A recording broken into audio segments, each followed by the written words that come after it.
கோவை கல்லூரி மாணவி பாலியல் வன்கொடுமை வழக்கில் துப்பாக்கி சூடு நடத்தி மூவர் பிடிக்கப்பட்ட விவகாரம் தொடர்பாக கோவை அரசு மருத்துவமனையில் சிகிச்சை பெற்று வரும் 3 பேரிடமும் வடக்கு வருவாய் கோட்டாட்சியர் ராமகிருஷ்ணன் விசாரணை மேற்கொண்டு வருகிறார் என்ற முக்கிய செய்தியை நாம் பார்த்து வருகிறோம். விவரங்களோடு இணைகிறார் நமது செய்தியாளர் கார்த்திக். வணக்கம் கார்த்திக், எவ்வளவு நேரம் இந்த விசாரணையானது நடைபெற்றது? விவரங்கள்.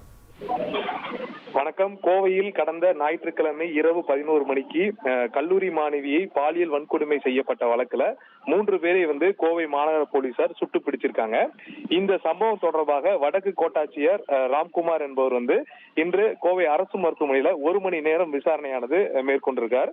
அதாவது இவருடைய விசாரணை என்னவென்றால், இந்த வழக்குல காவல்துறை எப்படி கைது நடவடிக்கையை மேற்கொண்டார்கள், இந்த கைது செய்யப்பட்ட குணா, சதீஷ், கார்த்திக் இந்த 3 பேரும் சுட்டு பிடிப்பதற்கான காரணம் என்ன, காவல்துறை இவர்களிடம் அடக்குமுறை ஏதாவது இவர்களை கொடுமைப்படுத்தக்கூடிய செயல்கள் ஏதாச்சும் ஈடுபட்டார்களா, சுட்டு எப்படி பிடிச்சார்கள், இது போன்ற விவரங்களை கேட்பதற்காக இன்று கோவை அரசு மருத்துவமனையில அறுவை சிகிச்சை பிரிவில் இருக்கக்கூடிய இடத்துல சுமார் 1 மணி நேரம் இவர் விசாரணை நடத்தினார். அதுக்கான அவர் விசாரித்த தகவல்களை காகிதங்கள்ல ஆவணமாக, எழுத்துப்பூர்வமான ஆவணமாக பதிவு செய்துவிட்டு இங்கிருந்து புறப்பட்டு சென்றிருக்கார். ஏற்கனவே இந்த வழக்கு விசாரணையில போலீசார் பல்வேறு தகவல்களை குறிப்பிட்டிருந்தாங்க. இவர்களை சுட்டு பிடிப்பதற்கான காரணம், இவர்கள் காவலரை தாக்கிவிட்டு தப்பித்து செல்வதற்காக முயன்றார்கள். அதனாலதான் நாங்க 3 பேர்த்தையும் முட்டியில சுட்டிருந்தோம். அதுல குறிப்பா 2 பேர்த்தை 2 கால்களையும் சுட்டிருந்தாங்க. அப்படி ஒரு தகவலை பதிவு பண்ணியிருந்தாங்க.